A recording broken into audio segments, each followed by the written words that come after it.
The advice and opinions expressed by the host of Autism Live and her guests are meant solely as suggestion and should not be in any way construed as child-specific advice. The Center for Autism and Related Disorders advises working with a board-certified behavior analyst who has experience with autism before starting any intensive behavioral intervention. Any choices you make in determining your child's treatment are completely at your own discretion.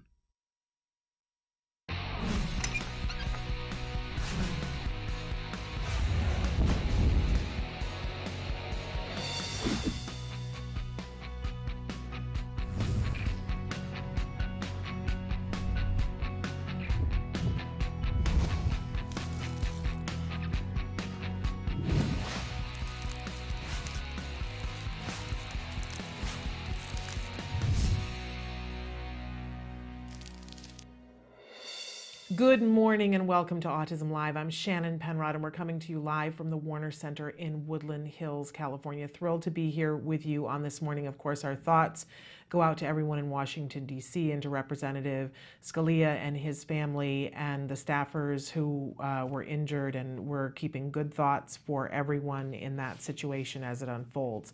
But we are here today to do a live show and talk about autism in a 360-degree perspective, and we will continue to forge on and do that. It's Wednesday, and Wednesday is my favorite day of the week. Why? Because in our first hour here, we have Dr. Doreen Graham-Pichet, and she answers your questions live. In our second hour, we have Let's Talk Autism with Shannon and Nancy. My good friend Nancy Allspaw-Jackson will join me for that hour. We'll have some In the News for you, and a wonderful guest, Robert Gagnon, who I'm sure you've seen information about him on social media recently. He is the young gentleman in his 20s who is on the autism spectrum and is a pinball wizard. He was the 2016 champion of pinball, and he has a movie that's coming out about that subject, and he is a delight, and we are so excited to have him here on the show to talk about his journey with pinball and why his sensory issues led him to pinball. I think it's going to be a very interesting discussion. That is in the second hour of our show today. But I want to remind you that both hours of the show are meant to be interactive. The whole show is meant to be interactive. In fact, Samantha is going to show you some of the many ways that you can connect with us here at Autism Live. And while she does that, I want to remind you that our homepage is autism-live.com. That's one of the ways that you can be watching the live show. When you go there, it looks like a desktop. If you click on the triangle that's on the computer screen, it will start a show playing. If we're live, it will start the live show playing. If we're not live during that time, it will start the most recently recorded live show playing. Now, if you want to go back into the archives and you don't want to leave that page, there's a little memo tab in the upper left-hand corner of the computer screen. It will show you the 100 most recent episodes of the show. If you want to go back further than that, and goodness knows there are lots of reasons why you should want to go back further than that, you can find all of our archived episodes on YouTube, and of course we're also available on iTunes, Roku, Stitcher, and Facebook Live. So there are all those different ways that you can watch and interact with us. But on the live feature, there's something called our live feature, right? On our home site. So if you go there, you'll see a series of white boxes. If you'll put your cursor in the box that says your comment, your question, all you have to do is type and hit enter. It will show up here on my screen, and in that way we can have a conversation with you almost in real time. We really enjoy interacting with you that way. What's the plus about doing it on our website as opposed to doing it on Facebook Live or doing it on YouTube or any of the other ways of connecting? You have complete and total anonymity when you are writing in on our live page, which is really wonderful. It's still free. There is no personal information attached. There's no credit card. There's no login. There's no username, all of those wonderful things, and completely anonymous if you don't want people to see the question that you're asking, because there's some advantages to that. But no matter how you interact with us, we enjoy your time with us here. We get to as many questions as we possibly can, which is not enough, but still we hope that you enjoy it. So with that being said, it is time for Ask Dr. Doreen. Dr. Doreen Graham-Pichet is the Dr. Doreen is an expert in autism. Doreen Graham-Pichet. Dr. Graham-Pichet. Dr. Doreen Graham-Pichet. Dr. Doreen Graham-Pichet is a visionary in the field of autism. Now you can ask her questions on Ask Dr. Doreen.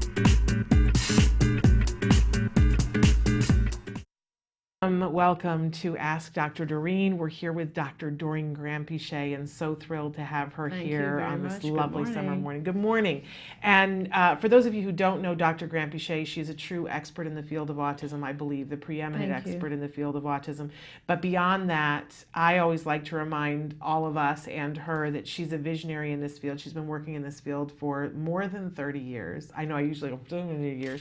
Yeah. I'm actually looking forward to it turning 40. It'll be a couple of years. Well, that's amazing. And It should be only fun. someone whose skin is as good as yours would look Oh, forward to God, saying, are you I've been kidding? working in this field for 40 years. The horrible thing about I love, you know how much I love doing this show with you, but if it is documentation of the past 5 years of our lives, Shannon, you know, and if you go back to some of the early years, I'm like, good Lord, like the last 5 years have been tough. Can I just talk about the last 5 months? I'm doing a PowerPoint right now about Autism Live, and I was taking clips from different things to pop into the PowerPoint. And there was one, I put on a little weight recently, and oh, was it noticeable? Oh It was my like gosh, it's Shannon has terrible. eaten a small village. Looking at 5 months ago and looking at now, I was like, hello. Oh, it's so hard, Gotta yeah. get it together. And I'm going to try to get it together this summer. But starting now.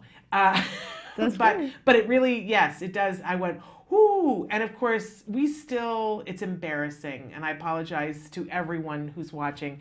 But we have not changed the opener to the show. So it still has me 5 years ago with dark curly hair. Wow. And people watch it now. I had a little niece who watched it and said, who's that? Oh my I gosh, was that's like, so funny. well, it's time to change the opener, isn't it? A long time ago. That's funny. But yes, it does document in the best possible ways and in the most humbling ways, Exactly. doesn't it? Absolutely.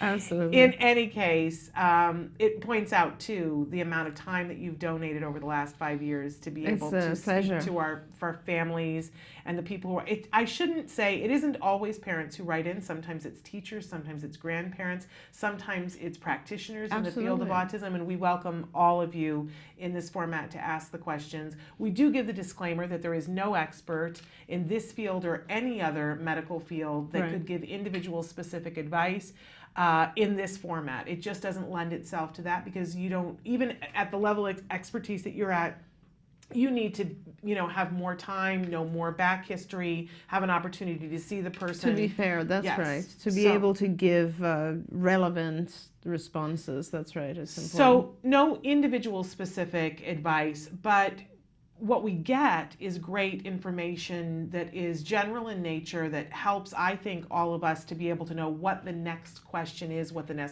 next course of action is, and it prepares you when you are talking to an expert to know what to ask next, and saves time. And honestly, we get the best education at your feet, and that's a Well, thank really you very good use much. of time. Thank So you.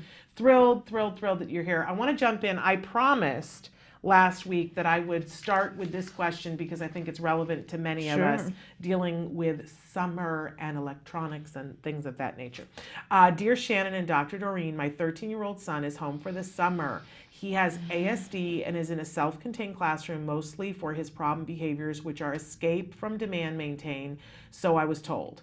How can I work on compliance and following a schedule at home? He thinks he can watch TV all day, but I don't want him to.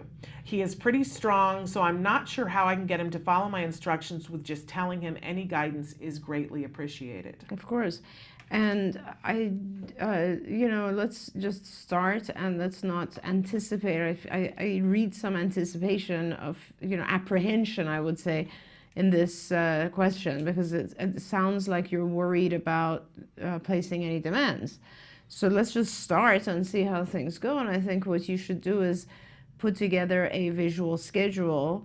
My recommendation is make it very light. So start with, as usual, what I suggest is to start with very minimal demands, high reinforcers, and then gradually change that so that the child doesn't become reactive or even aware. So what I would do is I would just take a baseline and look and see, like, what do you feel is an appropriate time for your son to wake up, as opposed to when does he actually wake up? And start with when he wakes up as the baseline. Let's say, I don't know, he's a teen, so let's say 10:30, 11, who knows? And then let's say for you, it would be more appropriate for him to wake up at 9. So right now, it's perfectly fine for him to wake up at 11.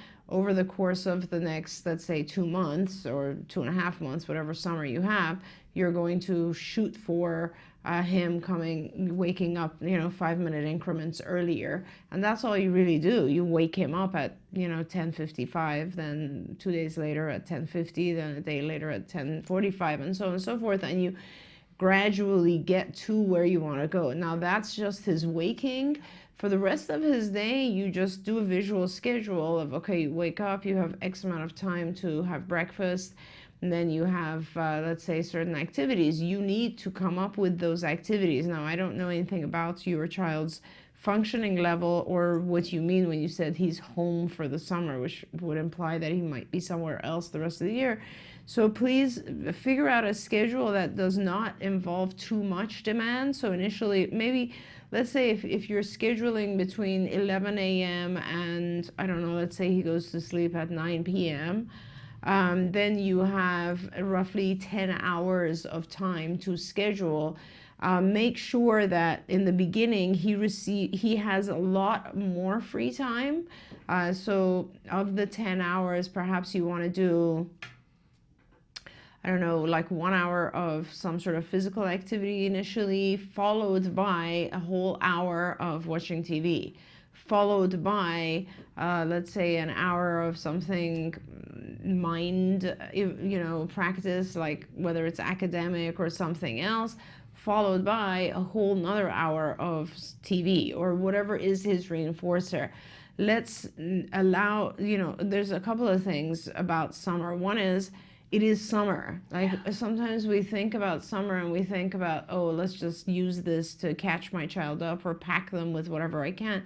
And the truth is, your child also needs a little bit of a break. So it's perfectly fine. It's not like you're, doing anything negative or bad to allow him to have a little bit of time off. So, while I agree you don't want your child sitting in front of the TV for 3 months straight, you do want him getting out and so forth, figure out the things you absolutely need from him. So like a certain level of physical activity, a certain level of maybe mental activity, a certain level of social activity, and then infuse them into the day with a high level of reinforcer. Now his reinforcer might be watching TV, it might be something else, I don't know, but put those in so it's a very reinforcement rich schedule. And then you can gradually increase your demands a little bit and reduce the reinforcers. But, again, keep in mind that this is the summer and it's perfectly okay for your child to have more reinforcers than he would during the normal year.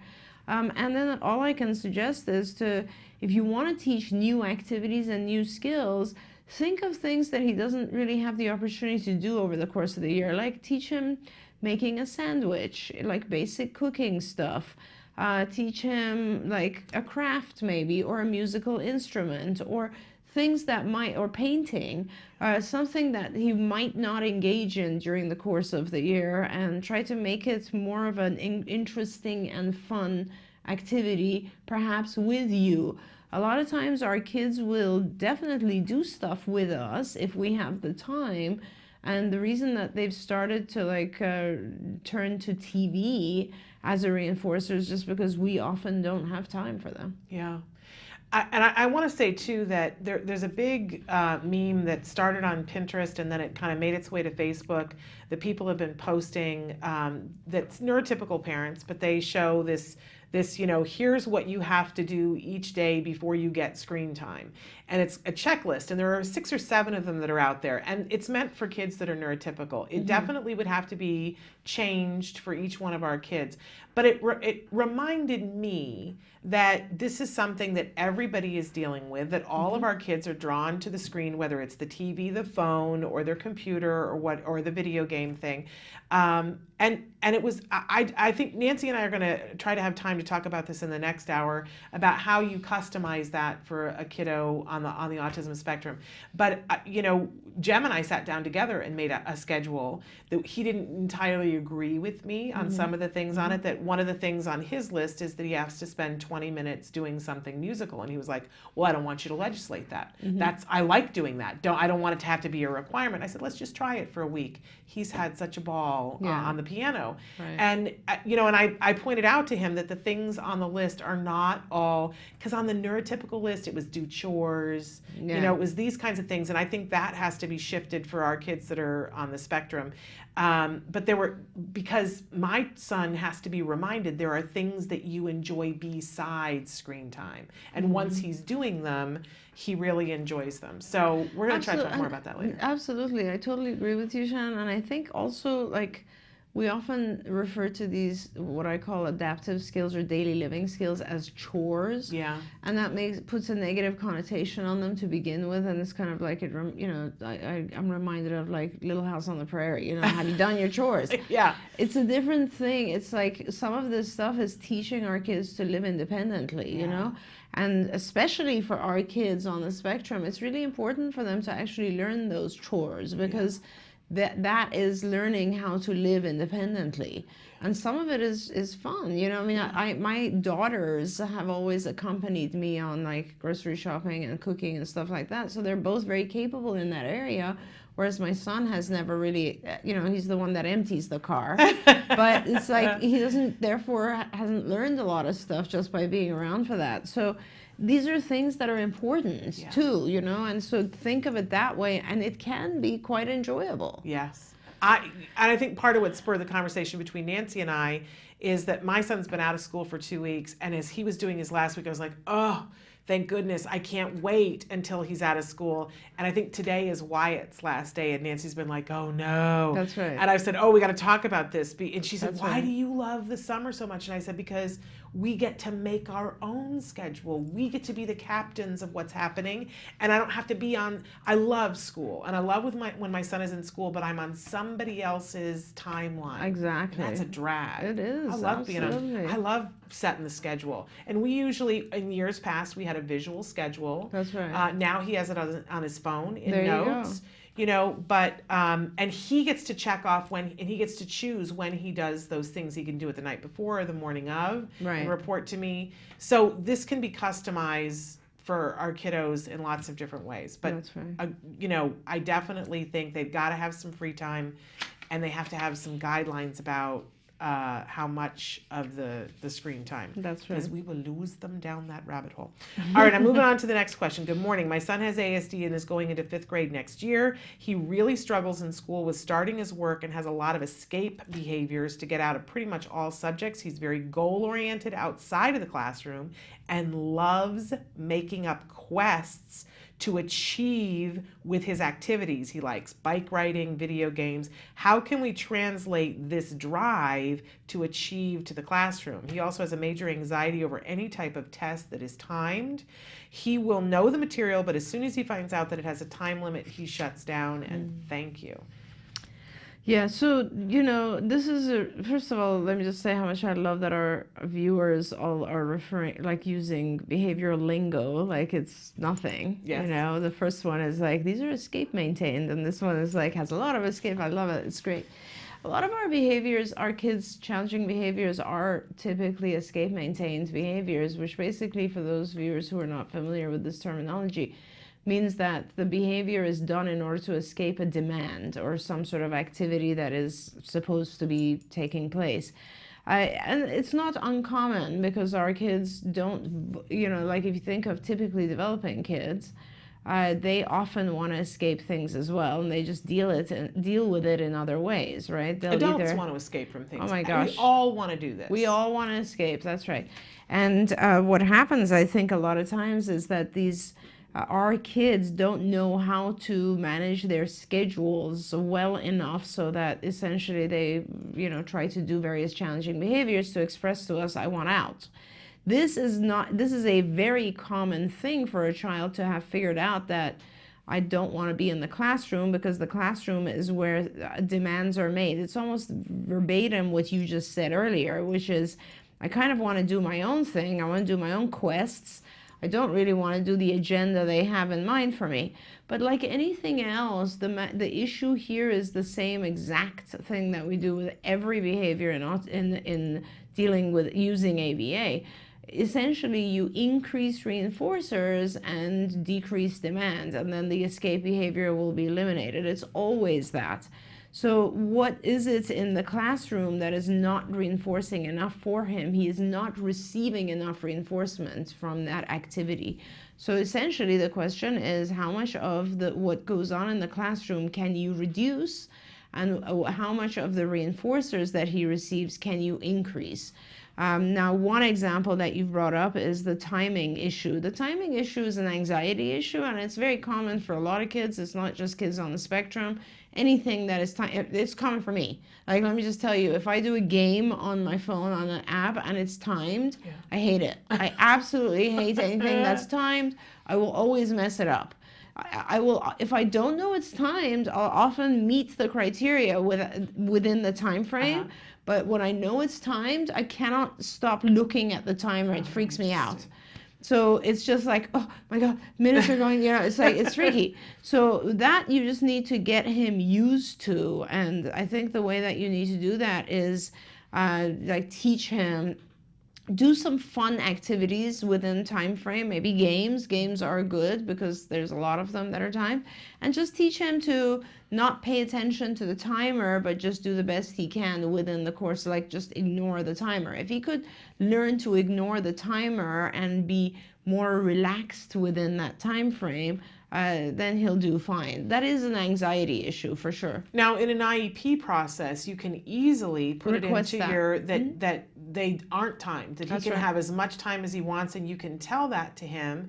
And that includes standardized testing too. That's an easy accommodation that can be given. Is that Absolutely. something we should do for somebody who has anxiety? You know, it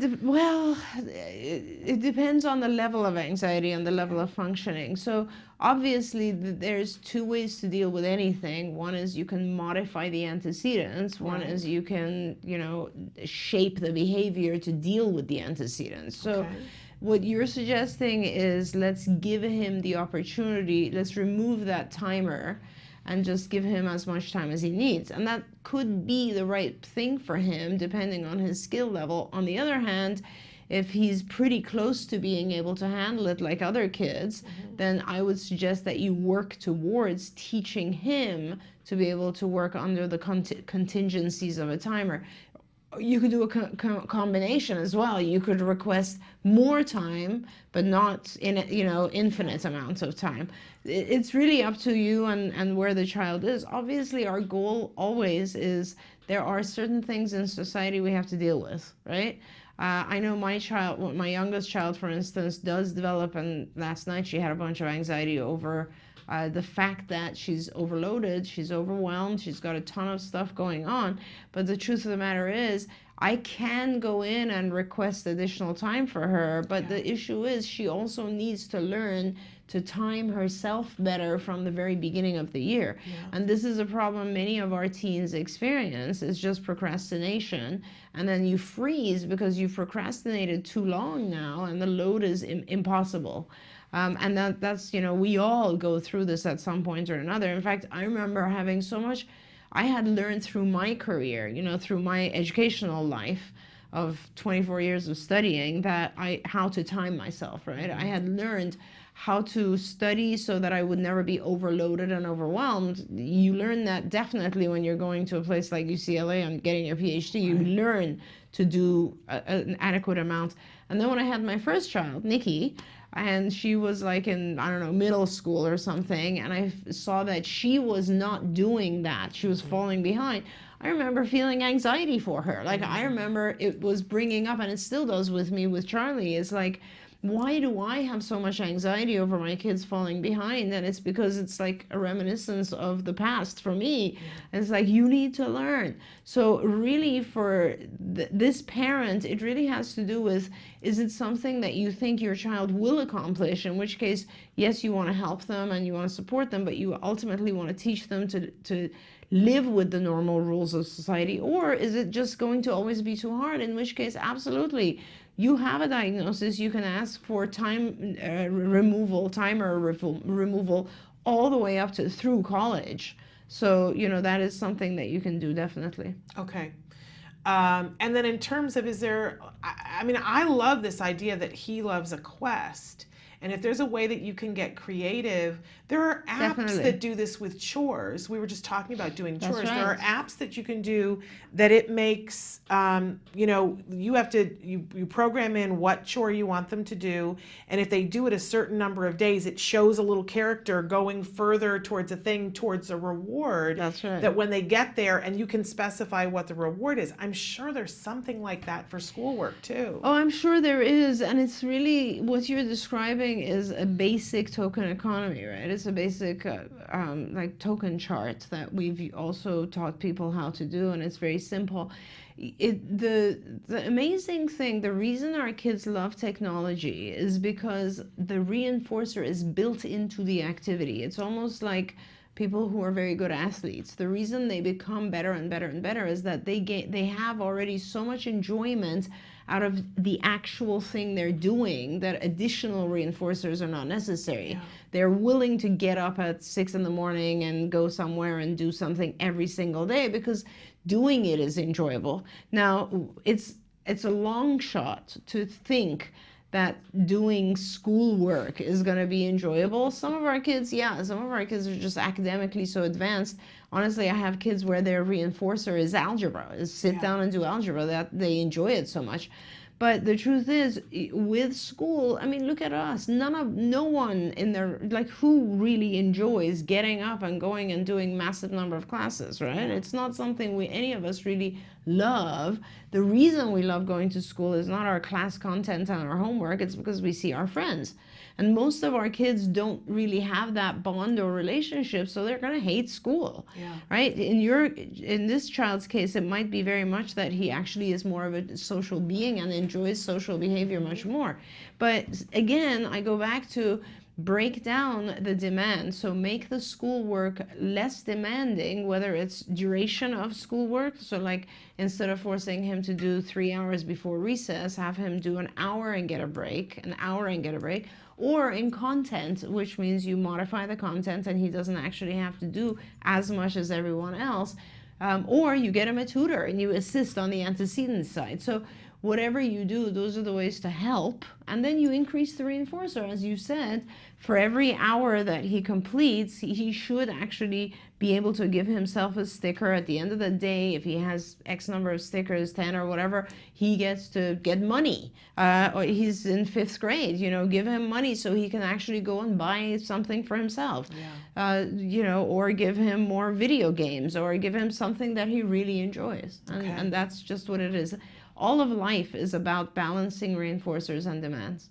And even, I just want to point out, because you started the conversation by talking about lower the demands, but that's to begin with. And so lower the demand, make the reward, but eventually you move those things closer together so that you can then eventually take the reward away and it's rewarding on its own. Well, you never really take the reward completely away. You just make it what is normal society, right? So in normal life, why do we go through school? Why do we go through school?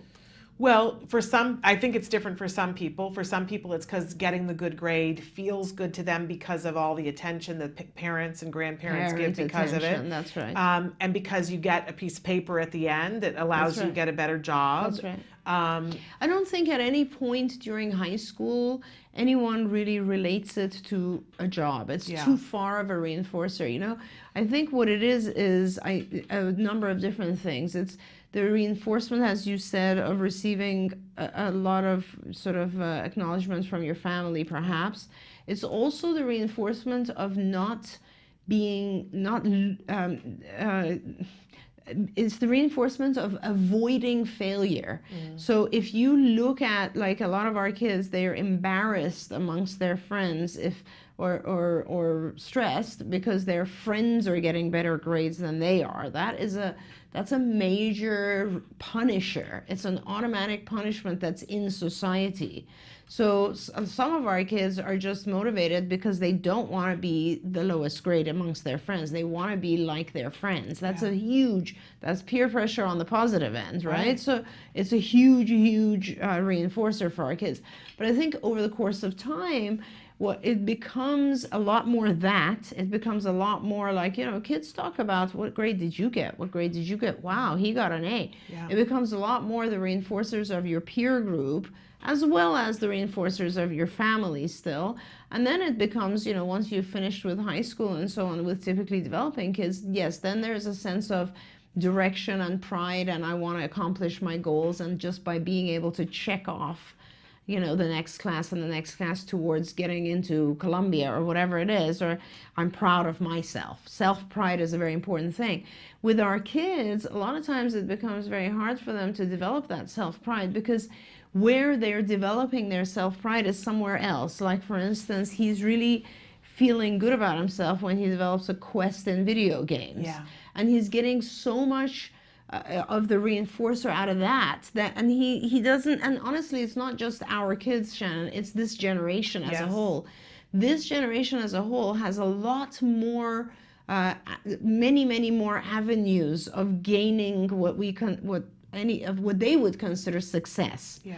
So for instance, to me, it's not success if you're a YouTuber. Right. But to them, it is huge success because these are people making tons of money just going on YouTube and posting whatever they want, and it's great, right? Yeah. And it even makes me rethink success, and I'm like, maybe you don't really need an education. Maybe you know what I mean? Right. Like, who knows? But the bottom line is, however the individual defines success also defines how they will get reinforcers. Our kids are often, their minds are very different. They have talents in certain areas. They really don't see the value of the stuff that we see value in. So it becomes kind of punitive to them. And there's a million environmental factors. But having said that, we never do anything unless it's reinforced. Right. Now, people who are resilient and hardworking and diligent are people who can handle less reinforcer and more demand. Mm-hmm. Like, I look at Nikki, my daughter. She works unbelievably hard. She has jobs. She does honors thesis, this and that, and her reinforcer is avoidance of anything below an A-. There you go. Her biggest punishment is, I didn't get an A in this. Yeah. And so for her, she's going to always be organized, diligent, and move ahead because she works really hard for very little reinforcement. Mm-hmm. But other kids that I know, not to name my own kids, but they need way more reinforcer for, like, they need a party to be thrown if they get a C. You know what I mean? So. And as a parent, maybe we don't get bogged down in that, but find how much reinforcer do I need for my kid and then make that happen and then gradually over time change that. Absolutely. And you do the best you can because sometimes there's just not enough reinforcers in the world for our kids to do what we want them to do. And I think sometimes we just have that conversation in our head where, well, they should want to do it. Absolutely. Well, that's a waste of time. A totally waste of time.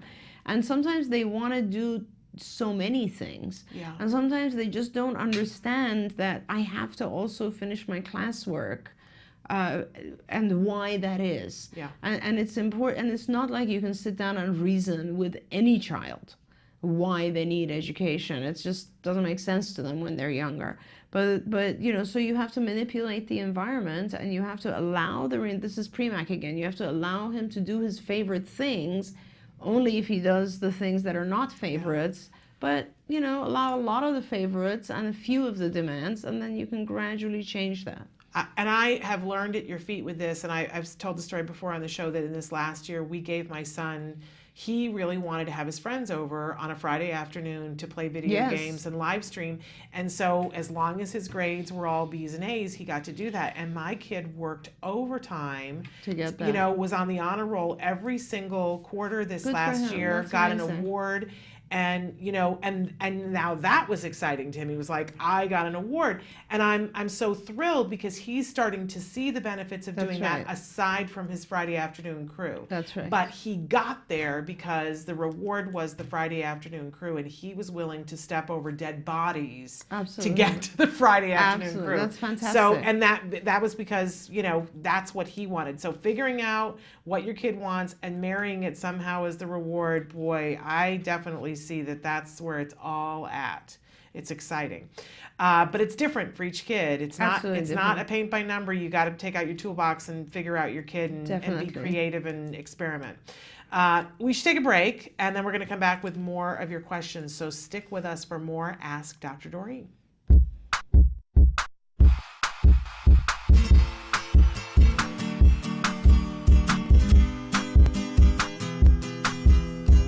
Welcome back to Smarty. Today I have a special guest with me. What the heck? She's missing! Here I am! And what's your name? Mackenzie. And what are we doing today? Making sidewalk paint. And how do we do that? I have no idea. So, the materials we'll be needing are 2 cups of cornstarch, 1 cup of cold water, 4.5 cups of boiling water. Be careful. A mixing bowl, a spoon, sparkle, and food coloring. So, the first step we're going to do is we're going to take our 2 cups of cornstarch and put it in the big bowl. Yes. Can you do that for me? Yes. Thank you. Sorry. It's alright, I'll help you. Step 2, you're going to put the cold water into the bowl. Cold water into the bowl. Good job. Step 3, we're going to stir it with a big spoon. Good job. You're going to keep stirring it until it's all the way mixed together. So the next step is adding the boiling water. That's a little dangerous for her, so I'll be doing it myself, 1 cup at a time, stirring it together. You're going to keep an eye on me? Yes.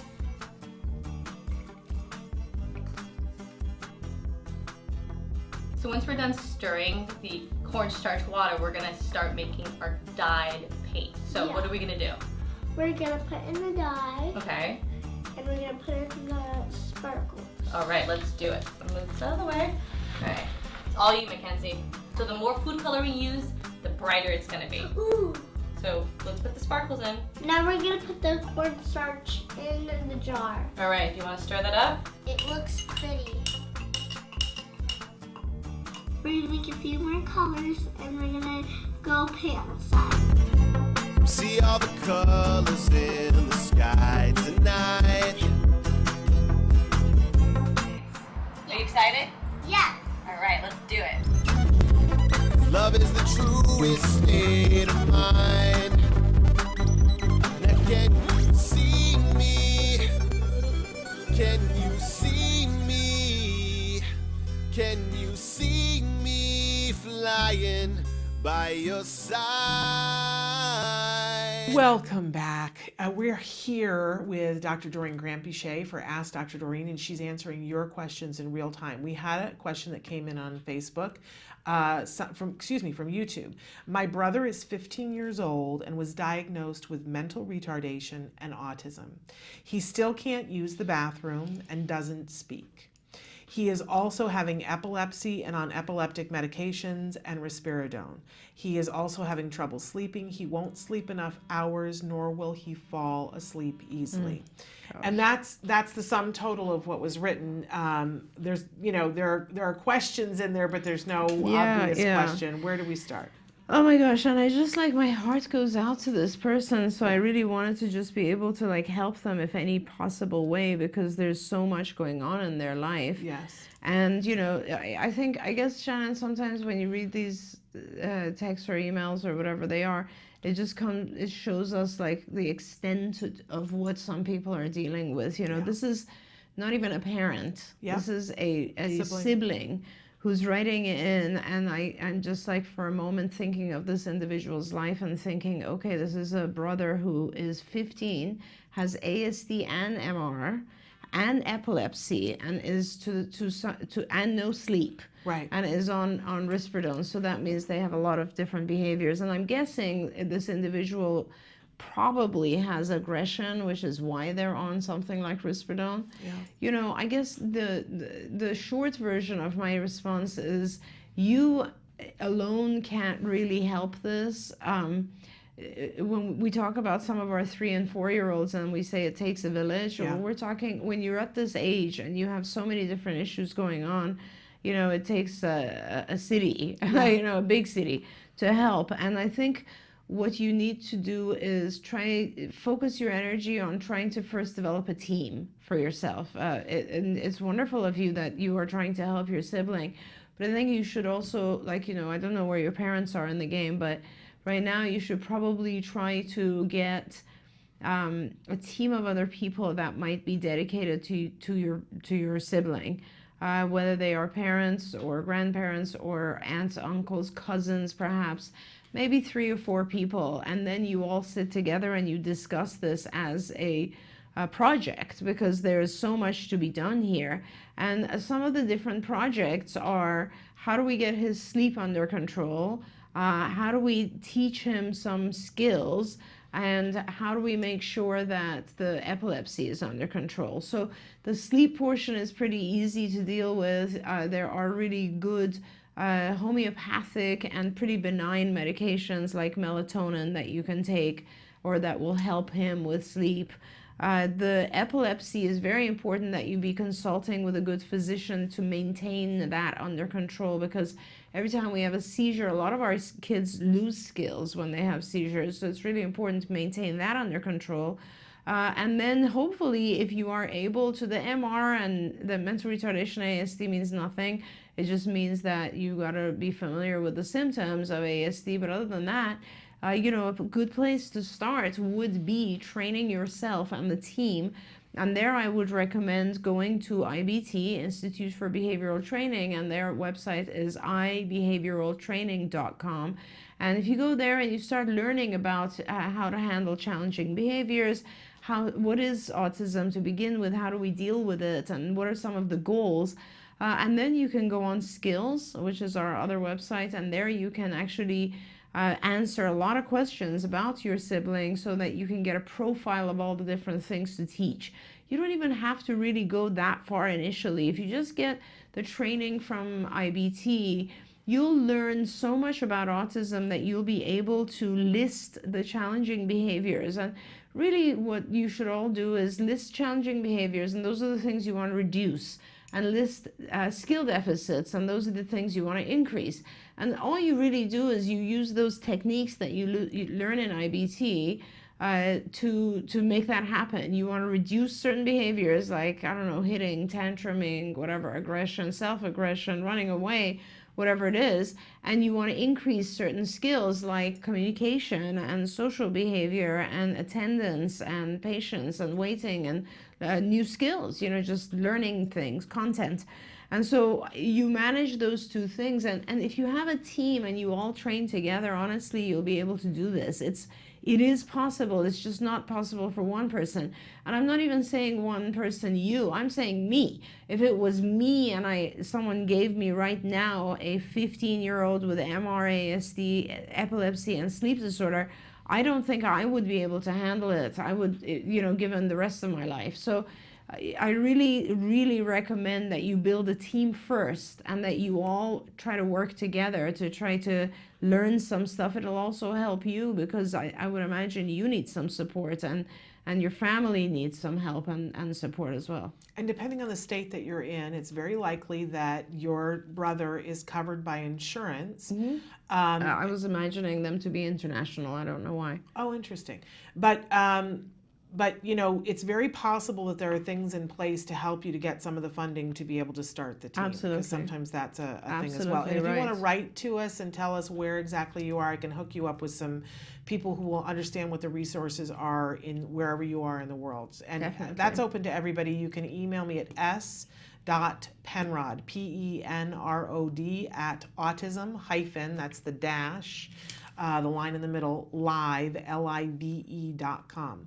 And thank you for writing in and for being such a good sibling.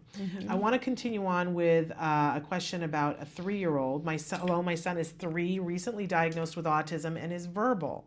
He had a speech evaluation done. Why the school speech therapist who said he did not qualify for speech therapy? Most of the time, I can only understand about half of what is said, and a stranger can interpret maybe 30% or so. Someone mentioned an iPad with a communication app, but I don't want him to rely on that and stop speaking altogether.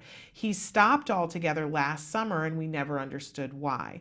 Should I try a communication device? He has aggressive behaviors and meltdowns frequently, which I think might be due to not being able to communicate well. What should we do? And thank you very much. I find this very frustrating that now speech and language pathologists have moved into this place where so many of the kids that they're getting have autism and are nonverbal, that, you know, when it used to be in days past, if somebody wasn't even on the spectrum and if they were speaking but it wasn't intelligible, they were speech. You got to get speech so that we can understand, because if people can't understand you, you get frustrated, and why would you take the time and energy to speak if it doesn't get you the response? That's right. And now all of a sudden schools are saying, oh no, your kid is verbal, they don't need speech and language, they'll figure it out on their own apparently. Yeah. It makes me want to run screaming through the streets. It's horrible. It's terrible. And I wanted to kind of refocus this parent and say, your focus right now is not, should not be, and I know it's hard to hear this, but your focus right now should not be what kind of app or communication device or whatever I find for my child. Your focus should be going after the school and forcing them to actually give your child services. Now, speech, even if you get speech services right now, which you should, if your child is 50% unintelligible, you should, and I don't know why they said he's not eligible.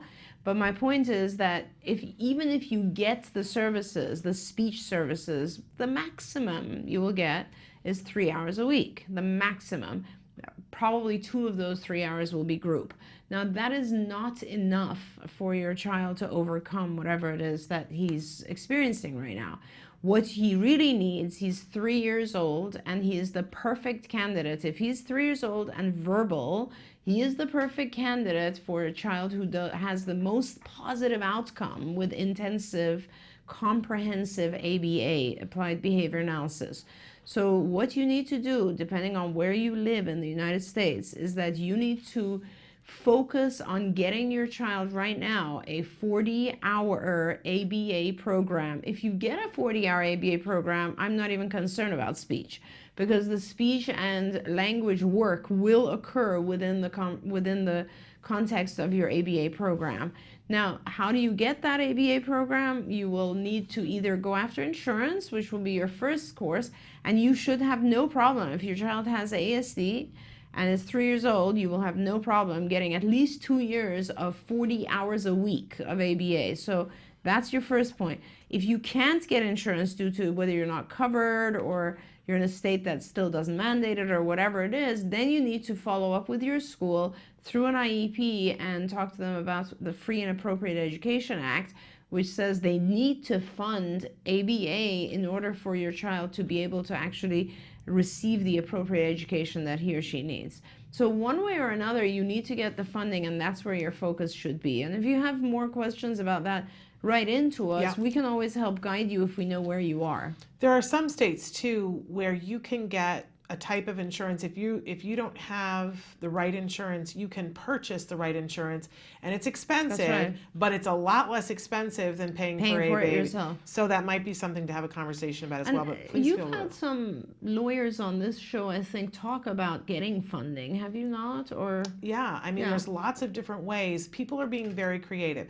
It's a very interesting time we live in, because there are a group of people who have the funding and are taking their kids and getting the therapy, and their kids are flying. Yep. There are a group of people who are taking their kids, don't know what they have, and going, 15 hours is enough. And I want to find each and every one of those people, knock on their door and say, let's have a talk. Yeah. Because they're ruining it for everyone else. Right. Because they're not really getting their kids the kind of help that they need, and they're preventing insurance paying for everybody. Yeah. Because the statistics come out and go, it helped some of the kids. It didn't help others. That's what I've been You're saying. messing it up for everybody. That's what I've been saying for so many years, Shannon, is that, you know, it's like taking a medication that's been approved for 40 milligrams and taking it at 20. Yeah. Obviously, it's going to help some kids and it's not going to help others. And then the FDA will turn around and say, oh, this medication doesn't really work. Guess what? ABA doesn't work unless it's done the appropriate number of hours. Full prescription. Yeah, so it's kind of like you can achieve somewhat with every additional hour,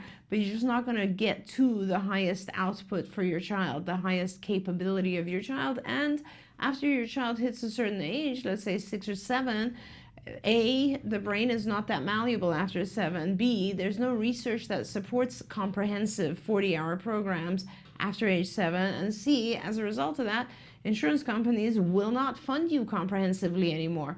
It's only before age 6 or 7 that you have an opportunity to get these 40 hours. And you only really have it for 2 years because research, again, there's just not enough research. Now, deep down, do I know that 40 hours is going to help everyone forever? Yes, I do. But there's no science behind, there's no research published to say, oh, a child who receives 40 hours for 5 years does better than one that receives it for 2 years. Right. And unless that sort of stuff is published, we can't really go back and force the payers to pay it. So value the fact that your child is 3, and if you have coverage, please, I'm begging you to get 40 hours and get it today. Do the full prescription. But then the next category of people are people who are left out in the cold because they either have nothing. insurance, but it's self-funded, so they don't have it, and they're looking at the other people going, you're seriously not using all your hours, and they want to shake them. And they're in this in-between space. But I think that a lot of the people in that in-between space are really buying a vowel and saying, how can I pursue this? And the squeaky wheels are getting coverage. They're writing letters to their insurance companies saying, really? Because, you know, I'm going to have a lawsuit against you later on. Absolutely. To show that you did this wrong. And case by case, people are getting funding for that. Yeah. They're finding lawyers, and we have lawyers who have taken on some of those cases to pursue and say that their child deserve it. They're finding very creative ways. They're paying for insurance on the side. But I have said from the beginning, and this is what was said to me when I first met the family who got me started at CARD, was they said, make up your mind that you're going to do this no matter what. And then as the obstacles come, you go, look, it's an obstacle. I know what to do with this. I got to go over, under, around, through, but I'm not stopping. And the parents that do that get what their kids need, and those are always the ones who have mental health later. It's hard. I don't think they have mental health during, because that's off the table. But I always said, I want to be able to stand there when my son is done with school and say, we did everything. Yeah. And if I can say that later on, then my head will be okay and my gut will be okay. Totally. If I go, I chimped out on this, or I'm not living with that. I'm not doing that. That's Just right. make up your mind. And I think it is that same attitude, Shannon, that makes you be a parent who's excited about the summer. Because really what happens is when you are, it's pretty much the same thing we're talking about with regards to our kids and homework. It's like either you're behind the wave or you're ahead of it. And, with parents, when they make the decision and the commitment to do this over and beyond everything else, they get it done. It's like anything else.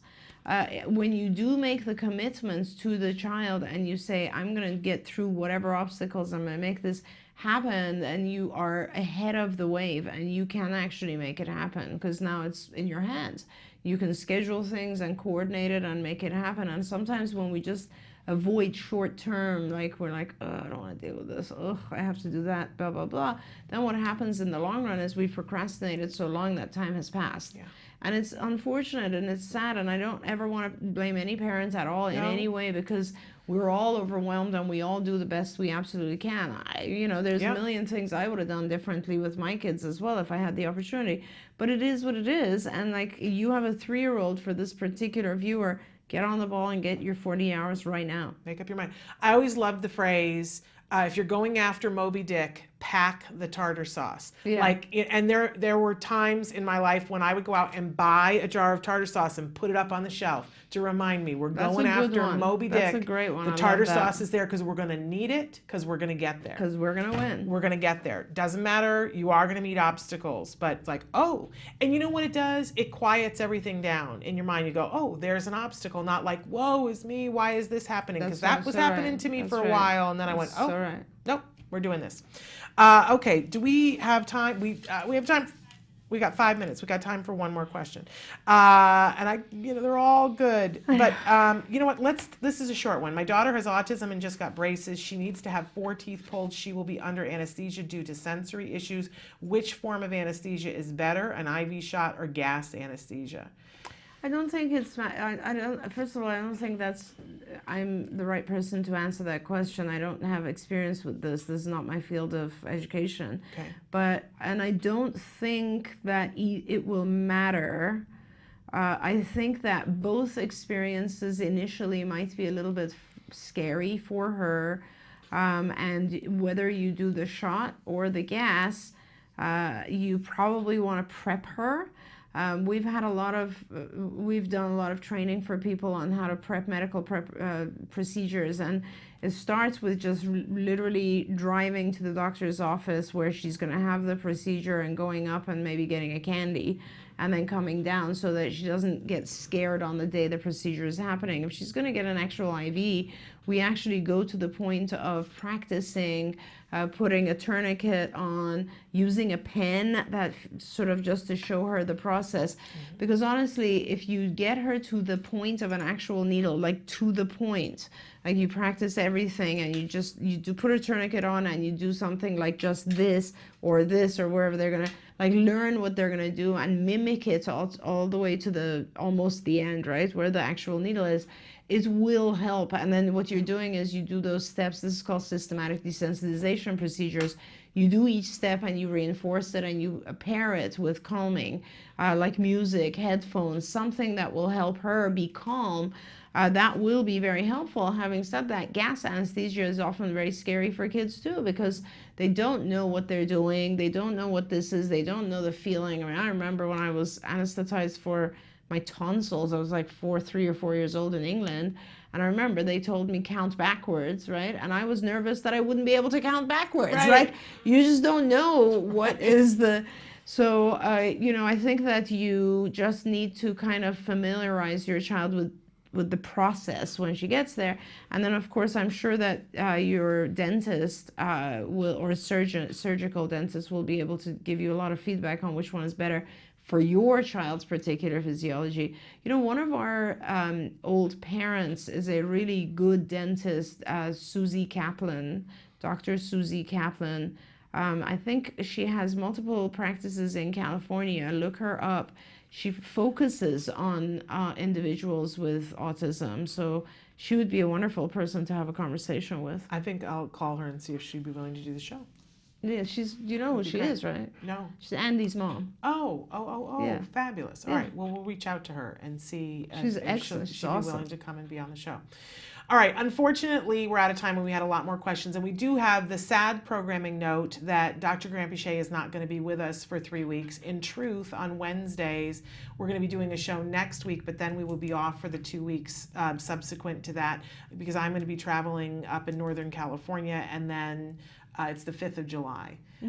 So we will be here on the 6th of July to do shows on a Thursday, but we won't. So we'll be here next Wednesday without Dr. Grandpichet, and then we won't be here for the next 2 weeks, but then we'll be back with Dr. Grandpichet in mid-July. That's right. I come back on the 11th. And she will be here. There will be a couple of weeks in July when I will not be here, but Nancy will be here with you. And she works Dr. Grandpichet. She gets questions answered. Just tell her to take it easy on me. I'm too conversational. She gets no breaks when we do this show. And she gets questions. Nancy's going to get those questions out of you come what or high water. In any case, we thank you so much for everything always that a you pleasure. do. And I want to wish our viewers a happy 4th of July, because I won't see them until after that. But then we will have you back after that. So we're going to take a break now, and then we're going to come back with Let's Talk Autism with Shannon and Nancy. Nancy and I, our special guest today is Robert Gagnon. He is the pinball tall wizard, and you're going to love him. Plus, we've got some in the news, and then we're going to talk a little bit about summer schedules and how we deal with that. So stay tuned. But first, here is the A word.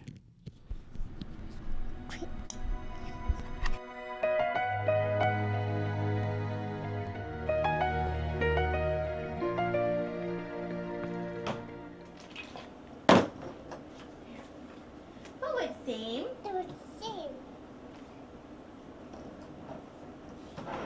This, watch.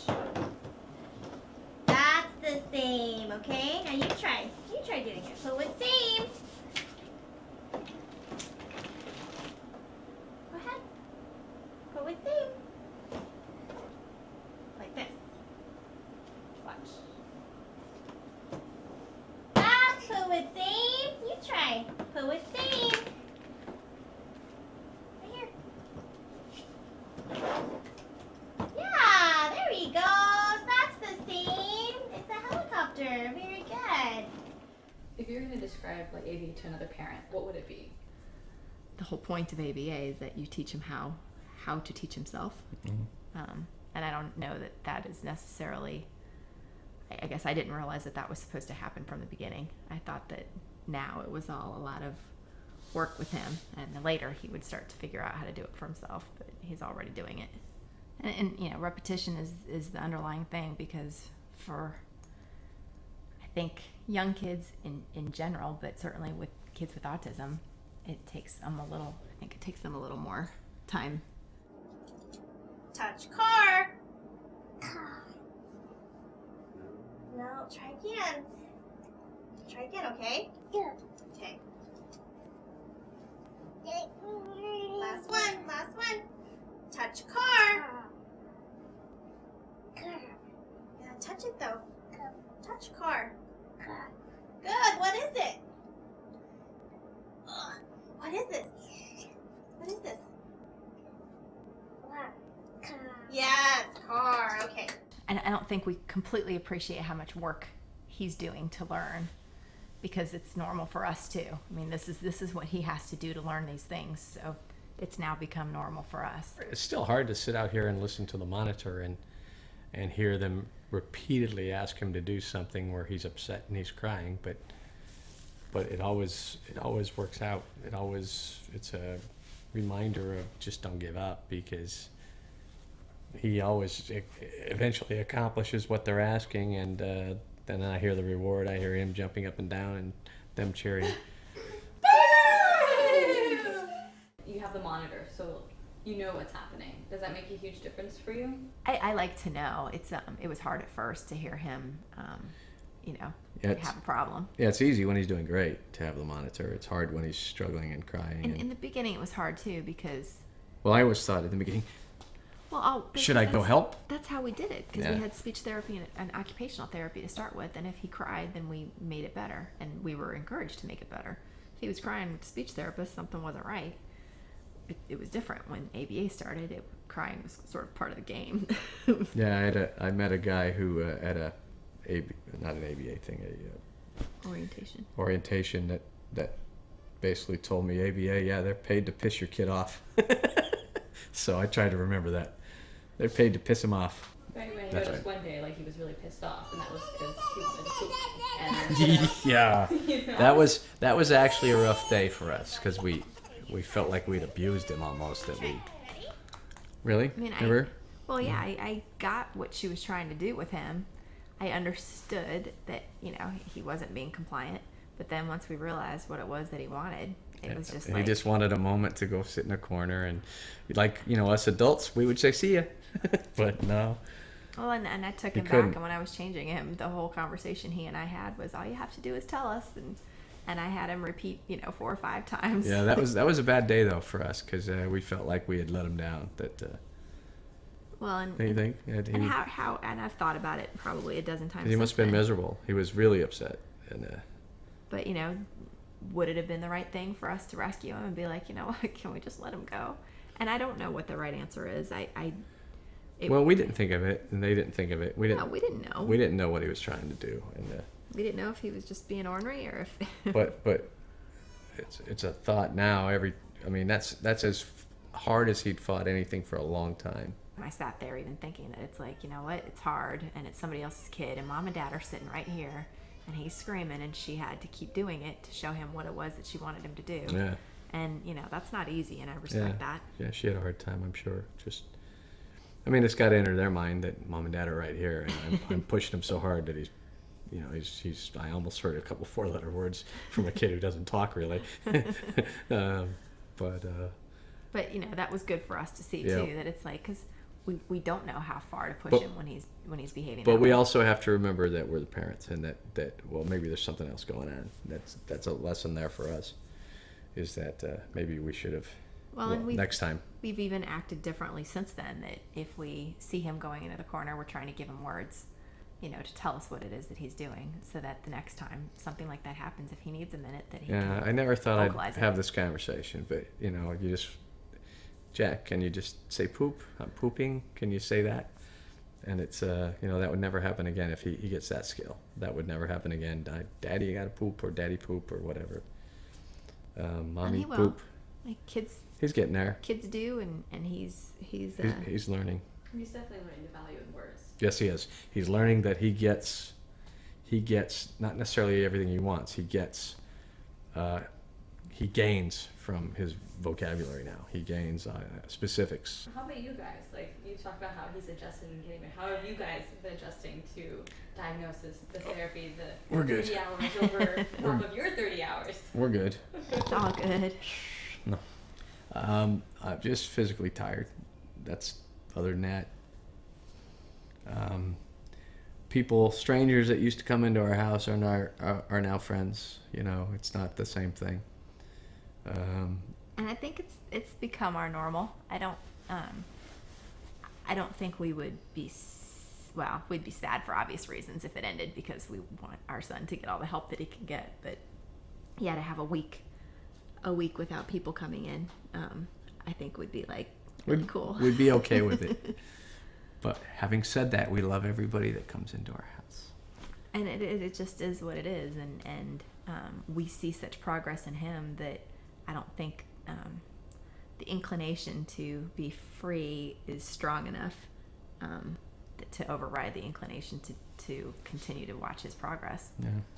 On the flip side of that, if we're being completely honest, and this is the hard part of the honest part, but they help us. We've gotten, great advice, and if we have issues, we can ask, and we have somebody to ask every single day, and that's all good. But on the flip side, there are definitely the days too where it's like, did we do anything right?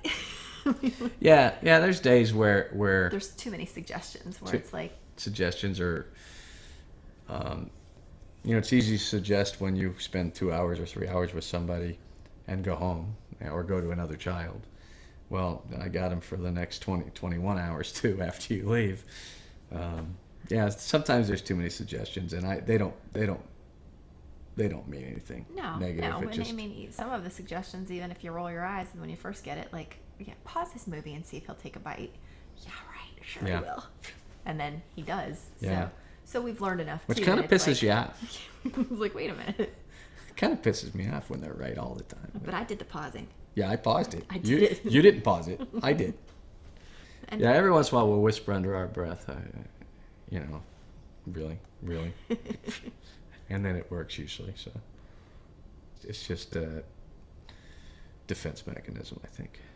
Well, yeah, I mean, or we feel like Jack, I think sometimes too, that we've lost a lot of control of our world these days. I'm enjoying him much more because he's not as scary to me. As I learn more about autism and about his steps forward, it's less intimidating to me. As we get more skills on how to deal with the rough times, it's less intimidating to me.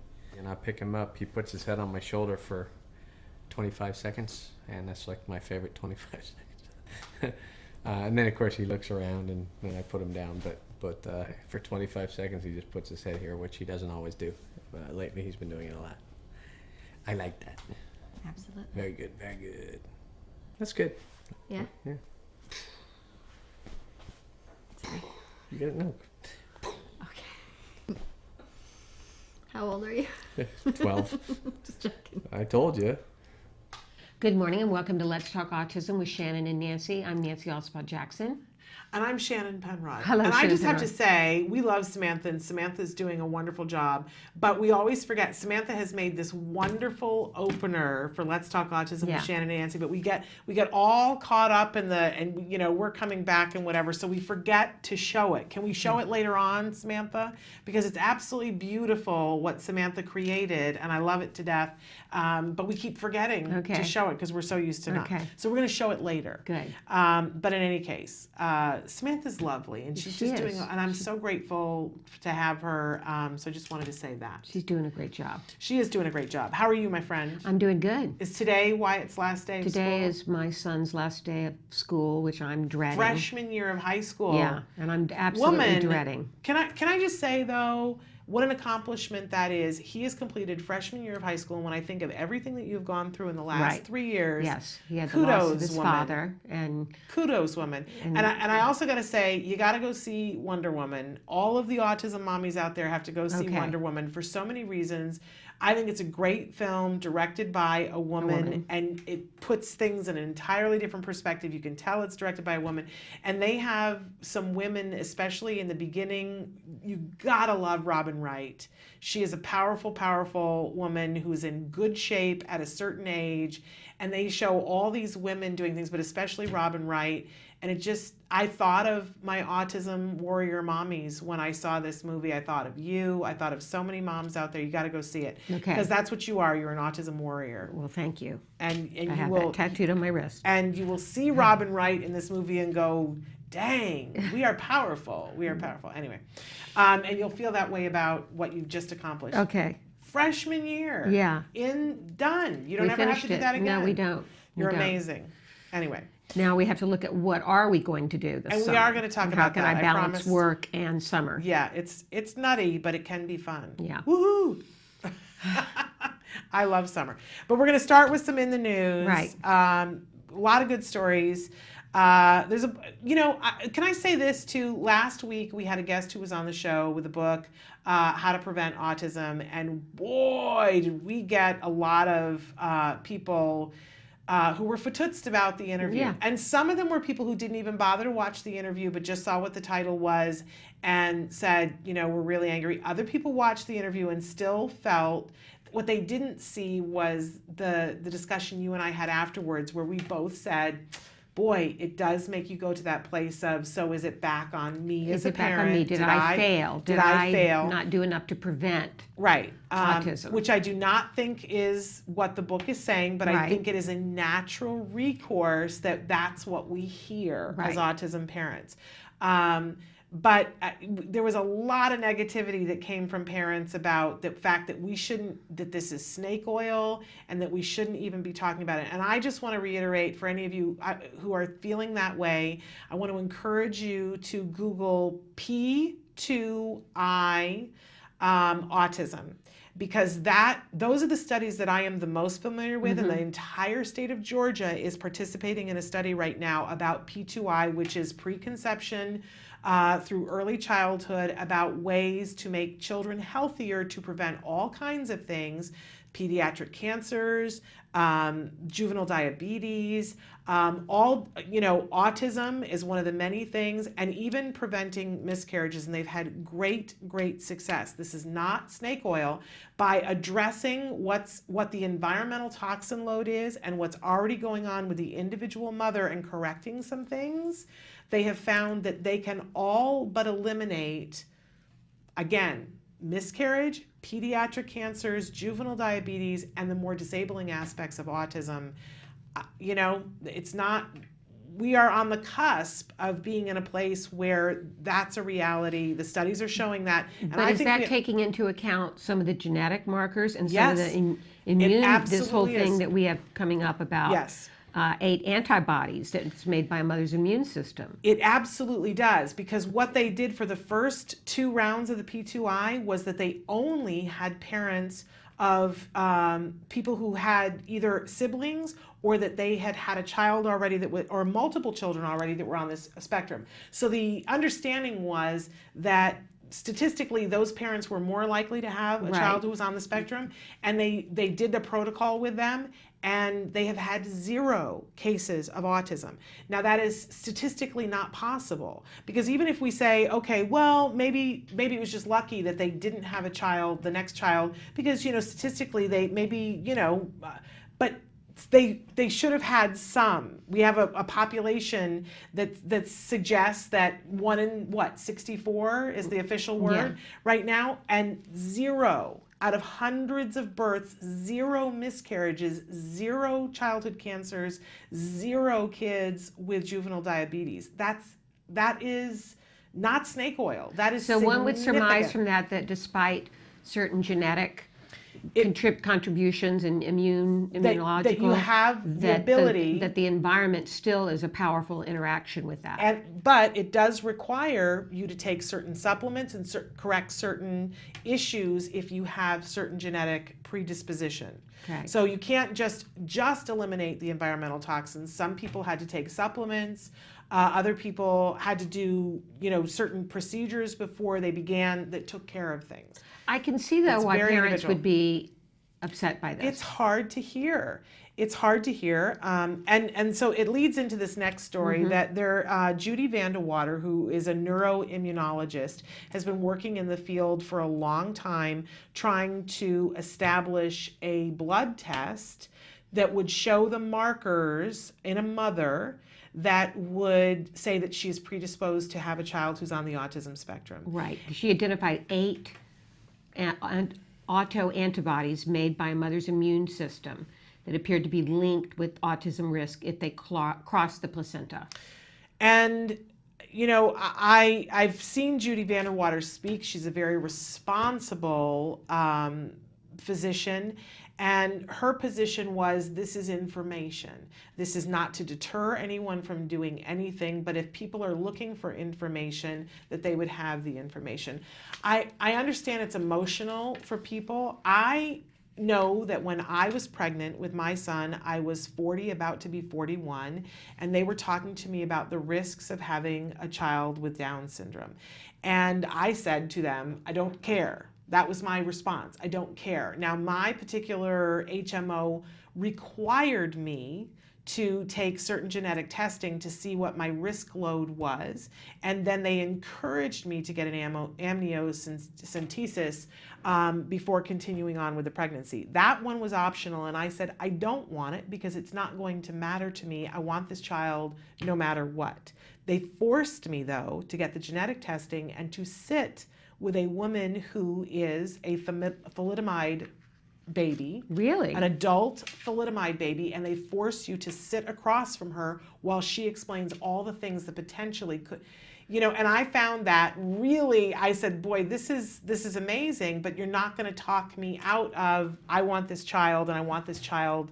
However, and at one point I said to her, if you had the opportunity, would you go back and say to your mother, to not have you? And she said, of course not. And I said, well, then we're done. So it's almost like, that is shocking to me that they forced you to sit there across from her and talk to her. Well, that's her job. Like, and they say, we just happened to have hired this woman who is severely disabled. Right. And I love that she's got this job, and she was very good at her job and talked to me about all the ramifications. But you can't tell me that it's coincidental that this is who they've hired to have this conversation with you. And I understand people get emotional, but nobody is talking about anything other than sharing information. Right. And that's what they said to me. We're sharing information. A lot of people consider this eugenics, though. I get that. And for some people, perhaps that would be the case. Perhaps some people would have the test, see that they were more prone to have a child with autism, and decide that their life did not support that. Perhaps that is what they would choose. I would make the argument that if that is what they would choose, then that is a better choice for them. But I still want to say that there are many of us who, when faced with knowing that you're at risk for things, go, I love this child, I'm forging ahead, I will meet what comes to me head on. I don't think that saying let's not share the information is the answer. And, you know, they're very close to being at a point where they will be able to have this out for mothers, prospective mothers, to be able to have this blood test. And once they have that information, though, what will they do with it? Well, I think that some people will make informed choices about whether or not that they want to have children. But I also think that what this will do will spur researchers on, and perhaps the people involved with P2I will share their research with them, which shows that they've been able to take people who have had these kinds of markers, give them certain supplements, take away their exposure to other things, and still have a child that doesn't have autism, which to me is where we need to get. We need to get to the point. And for those people who are on the autism spectrum that say, no, we don't need to get to a point where, you know, we've eliminated this, I would say at least let us look at the more disabling aspects. Right, We just right. had a question come in about somebody who is 15 years old, who has autism, who is not potty trained, is not able to sleep, has seizures. And, you know, I don't think anybody thinks, you know, that's a great thing for that person to be going through or their family members. Let's make sure that we have our best chance medically to prevent that kind of a circumstance, not prevent that life at all, but let's prevent the circumstances that are hindering that life. The disabling aspects Yeah. of it. Okay. Also in the news, Isabel Rappin, who is a Swedish-born child neurologist, and she helped establish autism's biological underpinnings and advanced the idea that autism was part of a broad spectrum of disorders, died recently, May 24th, in Rhinebeck, New York. She was 89 years old. She helped debunk the myth that emotionally cold mothers were to blame for their children's autism, and she advocated early educational intervention for children with autism. And by all accounts, widely considered one of the founding mothers of autism, and we want to salute her and her family. And, you know, what a great loss. And a doctor at a time when it was not the common thing for a woman to be a doctor. Right. One of the colleagues that commented said, you know, I was there and saw her lecture and convene with many other male scientists, and that she was always, you know, very respectful and showed deference to the male colleagues. And this male colleague said, I don't think it ever occurred to her that she was on the same level. I think it probably did. I think she already knew that she was on the same level. I think maybe it didn't occur to you. You know what I mean? Yeah. To have said that about her, right. I'm like, really? Yeah, no, she knew what she was doing. Thanks. Thanks for your input. And, yeah. And also we've got ABC has as one of their new fall shows, The Good Doctor, and it's about a doctor with autism who happens to be a savant too. Yes. But you know, isn't it interesting how much has changed in the last 5 years in Hollywood and their perception of autism and their desire to keep coming back to that pool and depict. I can remember 5 years ago and us going, oh my gosh, Parenthood has a character and they're talking about autism and he's just a character on a show. Yeah. And it's like, you know, our heads are going to explode. And now we see it time and time again in movies, and there's more and more of it happening. Speechless, which is an amazing show if people have not seen, which features a boy who's not on the autism spectrum, but who communicates with one of the laser lights on a keyboard and is in a wheelchair. But one of his best friends has autism, who's played by somebody who's been on this show with us. And, you know, and they made a statement this week saying we are committed to casting individuals with different abilities in these acting roles. It's a very exciting time that we live in. But The Good Doctor... It's not, the actor who's playing him, Freddie Highmore, does not have autism. No. We want to say. And it doesn't, so far, it doesn't appear that any of the rest of the cast members have autism. But many people from the autism community were consulted in the making of this project, and I know I'm looking forward to seeing it. Yes. And it doesn't shy away from the topic. So often, you know, they'll say, well, he's different or whatever. But I'm very excited to see. And some people are a little upset that he's got to be a savant, which might promote a misconception that all people with autism are savants. But we have savants. We do. I mean, that is a real thing. We have a savant who's going to be on the show with us in a little while. That's right, we do. So, why not show that there are plenty of episodes of things where we're seeing people who are not savants or nonverbal, and not to say that you can't be a savant and be nonverbal, but we're seeing other aspects of it. So why not, I say. And we should note that this is based on a show out of South Korea that started and was very popular with a pediatric surgeon who was on the autism spectrum. So very interesting. ABC I'll be this watching. fall, The Good Yeah. Doctor. I'll be watching as well. Hopefully we can get them on the show to talk about that. And from the Mighty comes a story about, or actually, and it was an interview with Colin Farrell. And they wrote up 7 points, quotes from Colin for parents of a child with a disability that they felt every family member should hear. Now, for those of you that don't know, Colin Farrell, who's just such a tremendous actor. He's yummy. He's incredible. He's just so yummy. He is.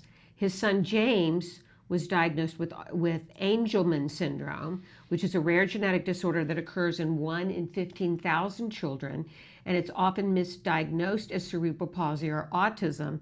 And from what I understand, the symptoms are similar to autism. Yeah. But he has, I think it's so interesting. There are some people in the Hollywood community that choose, and I think within their rights, to be silent and not come forward and talk about their child's disabilities or different abilities. But he has been very forthcoming. He talked about this on the David Letterman show many years ago and said, my child has Angelman. And you have to applaud that. Yeah, While I don't disagree with celebrities who say, I'm not going to put my child through that, when a celebrity comes forward and says, I want to let people know that I'm dealing with this, I think it is something that is newsworthy and something that they should be lauded for, because that puts them in the spotlight. Right. And he has been willing to be in the spotlight, and I really respect that. And apparently he appeared at, there's an organization called Gate Path that does job intervention, job training for adults and seniors with disabilities. And he was there at their 2017 Power of Possibilities event. And they say Gate Path is a role model for turning disabilities into possibilities. So we want to applaud him for taking part in that event. Absolutely. And again, these 7 things, and we're going to go over them really quickly, aren't we? But the whole article is available on The Mighty. We love themighty.com, and we love that it features people of all abilities, and there is one thread in particular on The Mighty that just deals with autism. So it's a great place to check out inspiring stories that will make you feel uplifted. But shall we go over the 7 things that Colin Farrell said that everybody should hear? The first one, don't let others' judgment take away your child's magic. Isn't that the truth? The second one, never let anyone say never when it comes to your child's abilities. Don't let them get away with that. Then never let yourself judge what your child is capable of achieving. Don't doubt your child has a voice. It's up to you to hear it. Your child will bring out the best in you. Your child will make a difference if only given a chance to contribute. Anything is possible when we open the doors of opportunity for all. And I think, that goes right back to what ACT Today does, is that, so often people need things to be able to help their kids. And it might be that one step, that one drop that creates. Yep. And everybody deserves the opportunity, and I know that's you get up every single morning and say, how many people can I help have the opportunity to help their kid, and that's what ACT Today does. So we applaud you too. Well, thank you for doing that. And thank you for being a part of ACT Today. Well, it's my pleasure. And now, speaking of, we were just talking about savants before. We've got a great guest that's coming up in just a couple of minutes here. We sure do. Robert Gagnon, who is the pinball wizard, is going to be joining us via Skype in just a few minutes. This young man's gotten a lot of attention for his accomplishments and his exploits with the pinball machine. Yes, and he's got a film that's coming out that he's going to be talking with us about. But we're also going to talk about how he became a pinball wizard and whether he likes the attention that he's getting. Right. So He's one of the top pinball players in the world. In fact, he won the 2016 championship. Right, he so, did. And we have every reason to believe that he'll come back in 2018 and. They put these banners up for each year, and so we have the expectation we'll see more of his banners coming up in future years. So definitely you're going to want to stick around for that. We're going to take a short break, and we'll be back with Robert. Stick with us.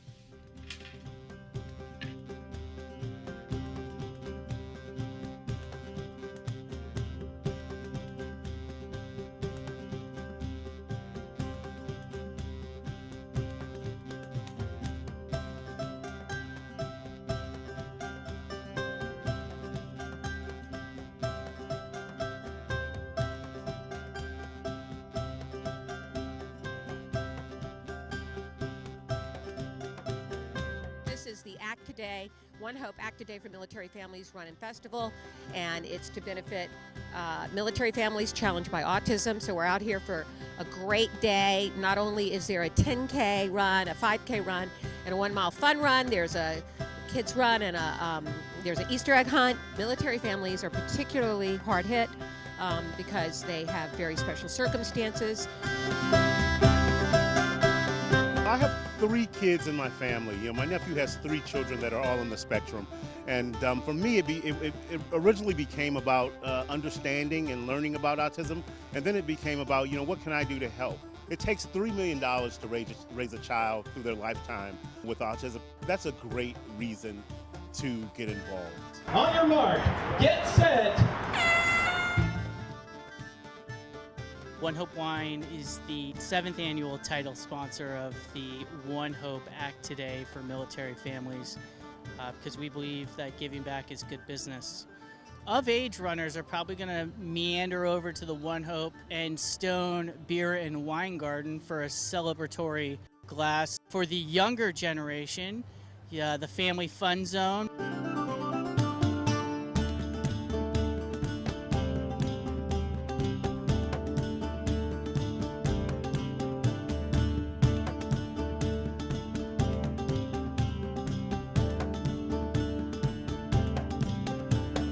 This is a big thing for us because it's about getting more treatment to more people, raising awareness. It's a really good event. We're proud to be a part of it for 7 years now, and we're a local office, so we wanted to be here. Stroller Warriors is a free running club for military spouses and their families. A lot of us are impacted by autism, so it's just a great way for us to get together and raise some money and bring attention to this important cause.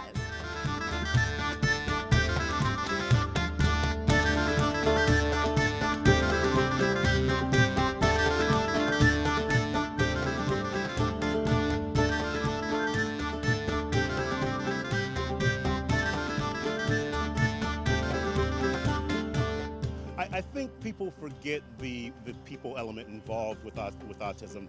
The families that are suffering, the children that are suffering. Society could be robbed of so much untapped potential, talent, and skills if we're not helping the children of these military families as much as any other children out there. Not just those suffering with autism, but those struggling.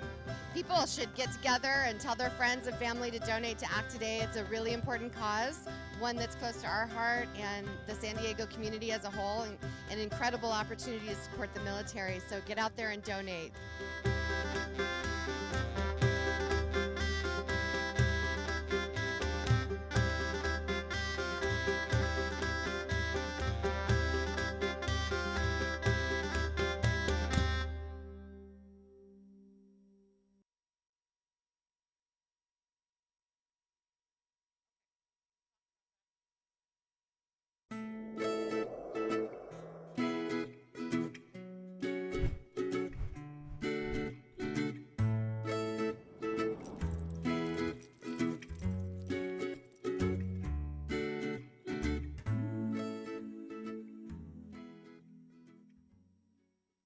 opener. Isn't that great? Samantha did a great Great, job fantastic. with it. And we are excited to be here right now because joining us via Skype is Robert Gagnon. He is the pinball wizard. The pinball wizard. He's 28 years old, on the autism spectrum, and everyone refers to him as the pinball wizard. He's gotten a great deal of attention. He, in fact, won the world championship for pinball in 2016 and has a film that is coming out on HBO called Wizard Mode. So, Robert, thank you so much for joining us. HBO doesn't have the same time. And so it looks like you got the poster there behind you for the film. When will the film be able to be viewed on HBO? It came out the late May. In late May. Okay, so it's already out. Okay, great. Okay. And you were also featured on Bryant Gumbel's show, Real Sports. Yes. Which was a great profile of you, Robert. It really was. So, Robert, let's talk a little bit first about you're 28 years old, on the autism spectrum. Tell us about how old you were when you first discovered pinball. Like 7. And tell me 3 things that you love about being able to play pinball.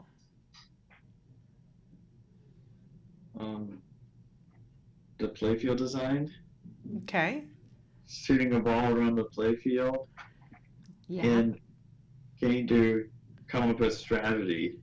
Okay. Coming up with a strategy, okay. And I hear that your strategies are something that you keep very private, that you don't share those with anybody else. Yes, I do keep them confidential. Okay. We won't ask you any questions about that. You go ahead, Nancy.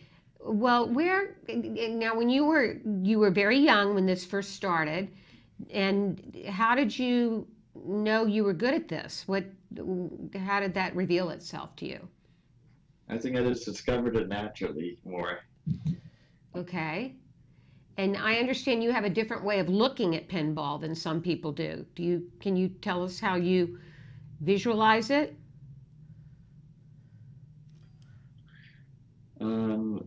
Just like reading the speed, calculating the ball speed, and I tend to make calculations in my head all the time. Okay. I love hearing that. I want to know, you must practice, right? I saw on the Brian Gumbel thing that you have a couple of rooms that you have, 13 pinball machines that you practice on? Yes. So when you get up on a typical day, how many hours do you spend playing pinball? Depends. Sometimes 5, sometimes none. Okay. But also right now I'm going to school. Oh, okay. What are you going to school for? Computer certificates. I have a computer systems certificate. Okay. Wonderful. And I want to know what does it mean when you do a half jacket? It means I'm in a multi-ball. Okay, so tell our viewers, what is a half jacket? Half jacket is like when I have my jacket on, except I have my shoulders showing, basically. So you'll be playing in a tournament, wearing your jacket, and then it goes wildfire through the tournament that you've gone half jacket, and you take the jacket down so we can see your shoulders. Why do you do that? Because with my reputation of this now, it allows me to communicate to the entire crowd something is going good. Okay, so it's when things are going good. Is that so? When you get a multi-ball, what does that mean? Because I'm not good at pinball. I gotta admit. It's like playing multiple balls on the playfield at once. How do you get a second ball? Do you have to get a certain number of points? No, you have to lock a ball or do a certain number of sequence. Okay. Are you good at pinball, Nancy? No, I played it years and years ago, but I'm not good at it. I get one ball and it ends up going through because I can't pay attention to all the things that you have to pay attention to. But I understand, Robert, that you've even been tested by experts who have determined that your ability to be able to see the whole picture and see the whole playfield is something remarkable that many people don't have. Is that Yes. true? Yes. I bet the other players are jealous that you're able to. Okay. You go to a lot of big tournaments, Robert. Tell us about what it's like getting ready for the tournaments. How do you prepare for them? And, how do you get ready to go and meet your competition? I just go there and have a good time, basically. So you don't do any special prep at home prior to your tournaments? Not always, no. Okay. What about preparing for the travel? Do you have a special routine for that? Just pack a day and be ready to leave by tomorrow. Do you pack your own suitcase, Robert? Yes. And do you have because I'm just teaching my son who's on the autism spectrum how to pack his suitcase. Do you have a system that you do it with? Do you pack one day's outfits all together? Do you pack the socks all in one place? How do you do it? I just create like a list. Okay.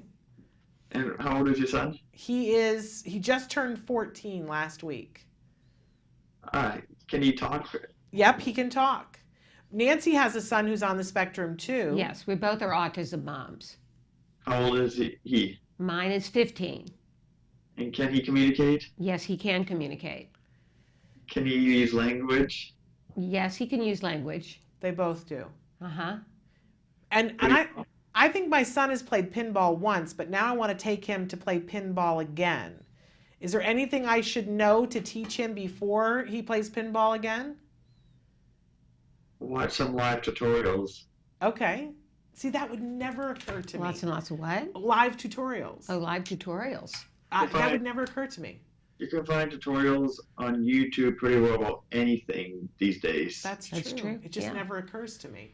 Now, because you were on HBO Real Sports, and apparently a clip of that show really went viral, and you were in a BBC article, you've gotten a lot of attention for your talents. How do you feel about being a pinball celebrity? It feels really cool. What do you like about it? Tell us 3 things you like about it. People were excited to see me at shows. Okay. A second one is people wanting pictures with me at times. You like that? Yes. Okay. And 3, getting recognition at the Vancouver Circus School and getting the Vancouver Circus School recognition. Very cool. Now, you like the attention and you like people wanting to take a picture with you, but do you... I saw on the Brian Gumbel thing that you don't like it when people get too close. Is that just when you're playing the pinball or in general? When I'm playing. Okay, so if people come up to you at an event, if somebody wants to give you a hug, is that okay with you? Yes. Okay. Well, we appreciate that. So this, the HBO airing of Pinball Wizards started in May. Wizard Mode. Wizard Mode, excuse me. What did I say? It's okay, Pinball Wizard, because that's the name of the famous Who song. Which I understand they got excited about what you were doing as well. What did the Who, how did they reach out to you? Did they call you or email you or? Show. Okay.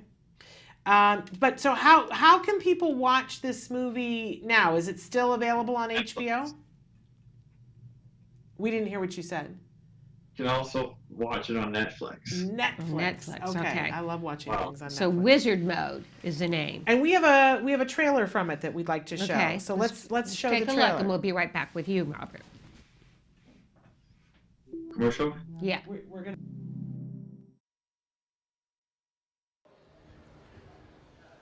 Wow, this is huge. Do you know where the tournament area will be? I think it's probably going to be over there in that far corner over there. Just wait till you see how loud it'll get on Saturday. Just wait till you see how loud it is.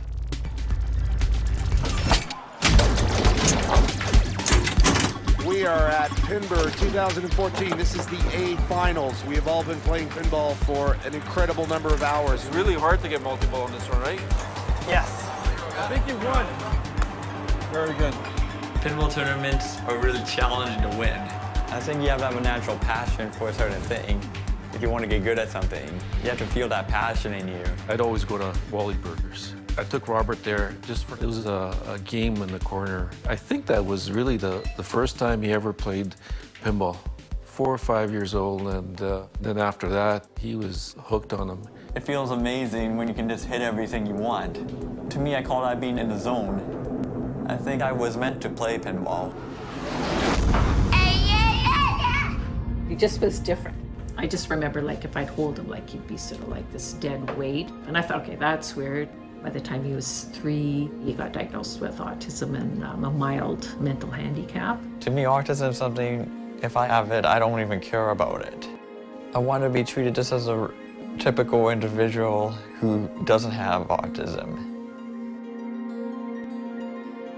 Sometimes it seems like my parents don't feel confident with me being out there on my own. You think you'd like to have a full-time job? I want independence. So that's why you need a job too. Because, yeah, one day down the road, I'm not going to be around to help keep an eye on you.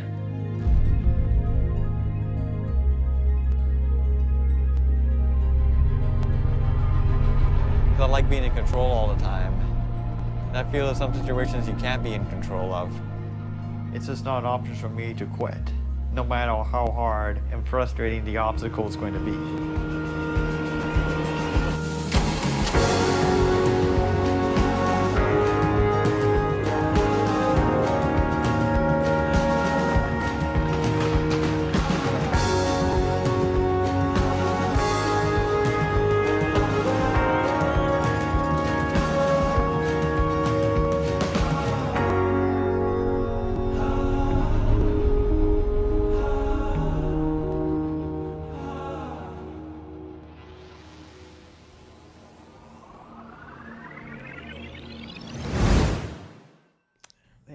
It was really incredible. Robert, how do you feel about being an inspiration to a lot of people? Good. Yeah. Do you feel like you can help people learn a little bit about autism as well when you speak to them? Yes. I'm excited about the fact that you're working a job. Tell us a little bit about where you're working and tell us 3 things that you're responsible for at your job. Concierge. You're a concierge? I've done that. Okay, but where are you working right now? Bank. Oh, at a bank. Okay. What do you do at the bank? I greet people sometimes. Uh-huh. I handle people's statements, or I'm filing work orders. Okay. Wonderful. And so, do you have to take a lot of time off to be able to go to pinball tournaments? No, I don't. Oh, okay. I never hear about pinball tournaments. When will the 2018 tournament be? Next May. Next May. And are you planning on going and trying to be the champion again? Yes. Where will it be held? Toronto next year, from what I've been hearing. Are they usually in Canada? U.S. and then next year in Europe. Okay. Really remarkable. Now, your parents have been a big source of support to you. Can you tell us about them? How have they helped you? Gave me speech therapy. Okay. Okay. And that's helped you communicate. Yes. And they're very proud of you, I bet. Yes. That's a wonderful thing. I love seeing how excited your dad gets when you're playing the pinball game. That your dad, you can tell he's just playing it with you. He's with you 100%. Does your mom go to the tournaments too? Yes. Does she get as excited as your dad does? I don't know. Oh, well, yeah, you're busy playing, so how would you know? Of course not. We think what you're doing is incredible, and we're really excited for you and for this film, Wizard Mode. We want to remind everybody you can watch it on HBO, or you can get it on Netflix right now, and get to see some of the amazing things that Robert has had a chance to do, but also some of the challenges that he has faced and continues to overcome. Robert, really think that you're remarkable. If you ever get to Los Angeles for a tournament, make sure you let us know. We'd like to have you come and be on the show in the studio. All right. And good luck with all your pinball competitions coming up. And one more thing we should point out, because we're talking a little bit about interests, you do other things besides playing pinball. What are 3 other things that you like to do besides pinball? Gymnastics. Yeah, we saw that in the film, in the trailer. Anything else besides gymnastics? Let's see. Hiking. Okay. Hiking. And also cycling. Okay, I heard you're good at board games too. Oh, I love board games. Well, okay, what's your favorite board game?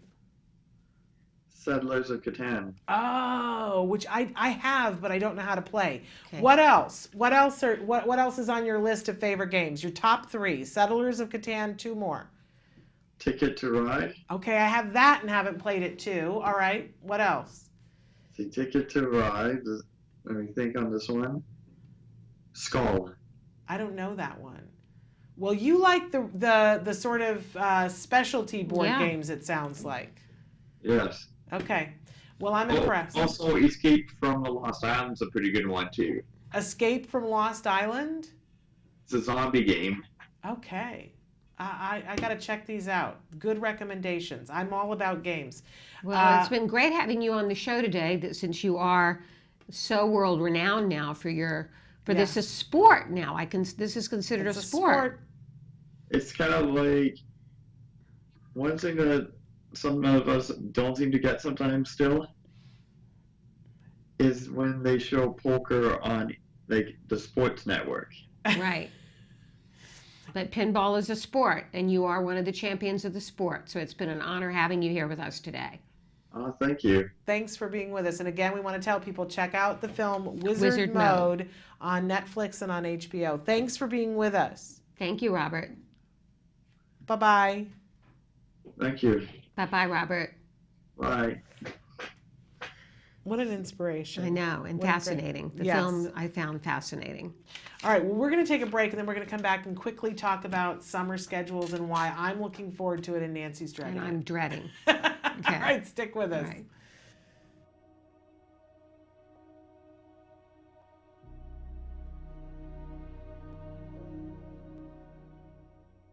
Hello, fellow activists. In our last segment, we talked about step number 4, run your own race, don't compare. Your child has their individual journey. Moving on to step number 5, shore up spiritually. Now, spirituality is a very loaded word. It means a lot of different things to a lot of different people. I'm not talking about religion in the traditional sense. I'm talking about a practice, a belief system, or a ritual that speaks to your soul. Now, that doesn't have to be found in a church or a synagogue, although it may well for you. It could be found out in nature. Your altar could be a redwood tree. Your hymns could be birds singing overhead. It's different things to different people. In the early days of Wyatt's autism, I don't know how I could have survived without my church.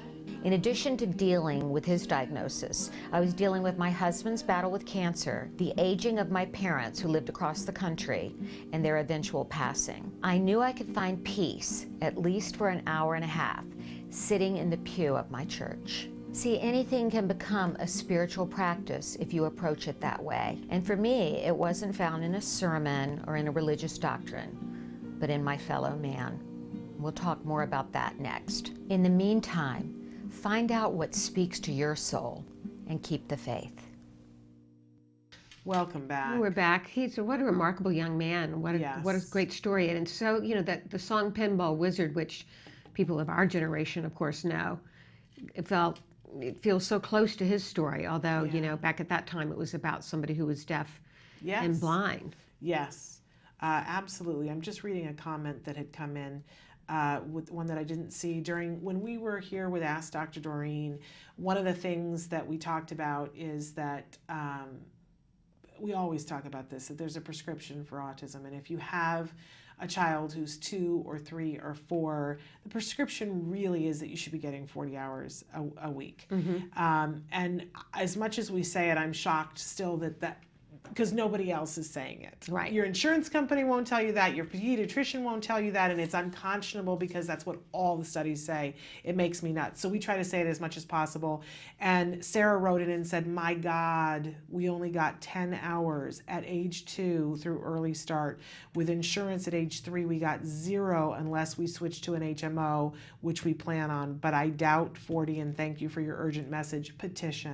Petition, get in a room with them, because there's a way that you can file a complaint. Get in a room with them and say, show me the study that shows, I'm in the wrong camera, show me the study that shows the efficacy of whatever else they're saying that's lower than 40. And if you want to, write to me and I'll send you with a passel of studies that say you've got to be between 30 and 40.